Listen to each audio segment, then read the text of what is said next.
Hey guys, my name is DJ, and welcome to my spoiler review for Spider-Man Across the Spider-Verse. That's right, this is my spoiler review, so if you haven't seen the movie, I highly recommend that you go check out the movie before coming back here, leaving a like, leaving a comment, and hearing what I gotta say. So, if you're new around here, this is how this review is going to go. This video will be split into two separate sections. Everything I liked about the movie, all the pros, and everything I don't like about the movie, all the cons. So, if you're just a hater and you just want to hear everything I disliked about the movie, then click on the timestamp right here on my titties. But if not, then stick around to hear everything I liked about Spider-Man Across the Spider-Verse. So, just to get the obvious stuff out of the way, the music was really good and the animation was awesome. You knew that walking into this movie, you knew that leaving this movie. If you've seen Into the Spider-Verse, you knew that this movie, from an animation standpoint and from a music standpoint, was going to nail it, and it absolutely did.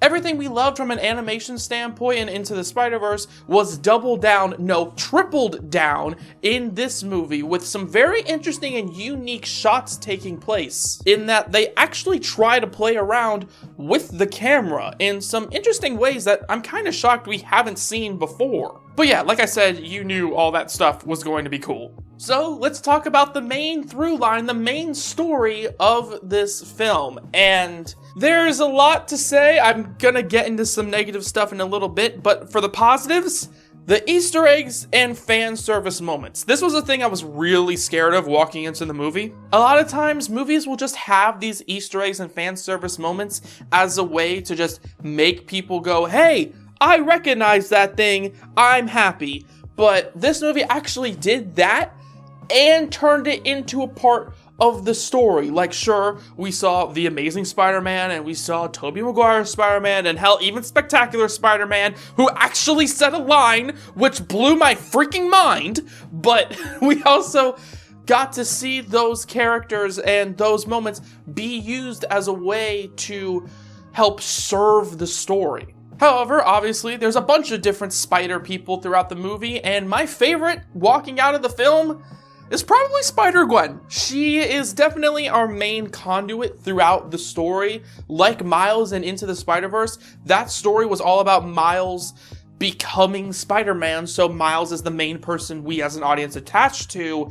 Whereas this movie is all about the multiverse, and it's not really about becoming Spider-Man, it's more about the Spider-Verse and how everybody from the multiverse interacts with each other. And I think Gwen was a really good conduit for us as an audience to relate to and to attach to throughout the film. Don't get me wrong, Miles is still an important character throughout the film, but Gwen is definitely the main character for us. But like I said, Miles is also an important character in the film. In fact, if you think about it, Miles might actually kind of be, in canon, the most important Spider-Man throughout the Spider-Verse. After all, the entire movie is kind of built on the actions of Miles in the Into the Spider-Verse movie. After all, the Spot and his plotline with the Spider-42 from the other universe, those are the main forces driving the story, and Miles kind of being put subconsciously on this pedestal as this ultra important and also ultra special Spider-Man in comparison to the other Spider people.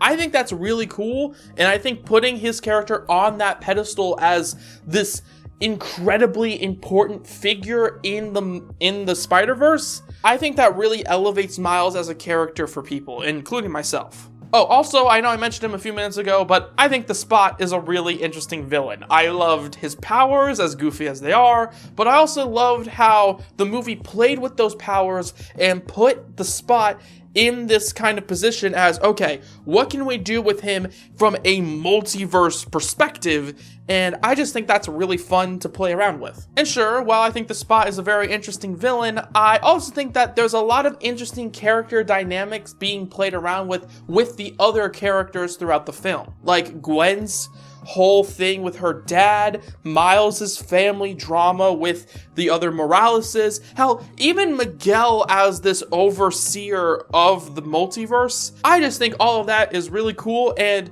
the real glue that keeps this movie together. And while I could continue to rattle on for hours and hours and hours about how much I liked about this movie, we don't have a lot of time left, so let us get into everything I didn't like about the film. First off, very overstimulating. I know this is kind of me complaining about the animation, even though I just said a few minutes ago that the animation was amazing, but it's a movie that, if you're not mentally prepared for it, like I wasn't, it can be very taxing on your brain. I think the movie is probably going to be less overstimulating when looked at on a television rather than a huge theater. However, if it's not a thing that bothers you that much, I think, it's still pretty cool. I don't really get bothered by it, but I will say that there are some moments where I was like, wait, what just happened? Because just so much input is going on all at once. But then we get to my final real problem with the movie, and it all kind of takes place within, let's say, the last half hour or so. I just think the last 10 minutes or so of the movie could have been handled a lot better if you just took out about 2 seconds of the film.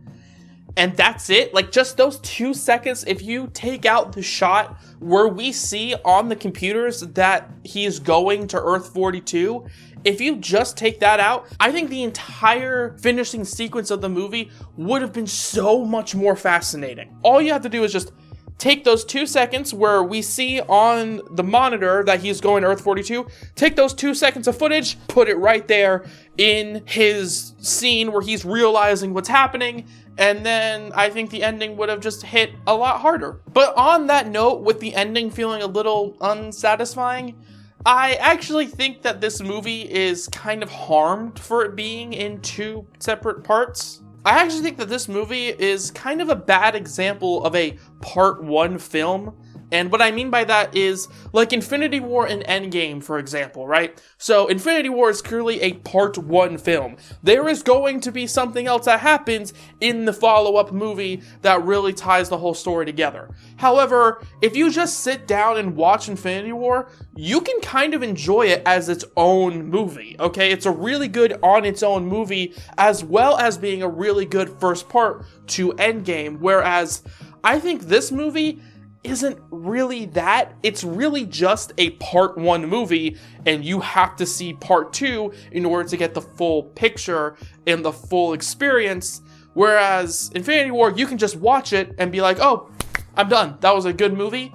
This movie is definitely like I have to go see the second movie now, because there's so many loose ends and there's so many things that just feel unfinished. Not necessarily from like a movie making standpoint, but just the story. There's so much there that I feel like if they just paid off 2 or 3 of those things near the end of the film, I think that would have really made this movie feel more like a complete film as opposed to just being the first episode of a 2-part saga. And unfortunately, I think that those 3 negatives, the fact that it's very overstimulating, the fact that it just feels like a part 1 film, and the fact that the reveal at the end could have done a lot better, I think that those 3 factors really kind of tore down the bar for me, like tore down the score for me, which is why I'm only going to give it an 8.5 out of 10. I gave Guardians of the Galaxy 3, by the way, a 9 out of 10. I think that score could probably change when the next movie comes out, when Beyond the Spider-Verse comes out. But just as its own film, it's really good. Don't get me wrong. 8.5 out of 10, that is a good score. But I just think that those little things at the end, if you just saved the reveal of the Earth 42 spider, and him being transported to Earth 42, if you just changed that reveal to not really be brought up before the reveal actually takes place, I think that would have made the whole film, the whole final 10 minutes, so much more fascinating. Like, it's kind of the reason why it's an 8.5 and not a 9 out of 10 for me. However, that's going to be the end of this review of Spider-Man Across the Spider-Verse. Am I being a little too harsh on this film, or do you also see the flaws that I saw near the end of the movie? Be sure to like, comment, subscribe, and all that good stuff. But until next time, have a good day. Bye-bye.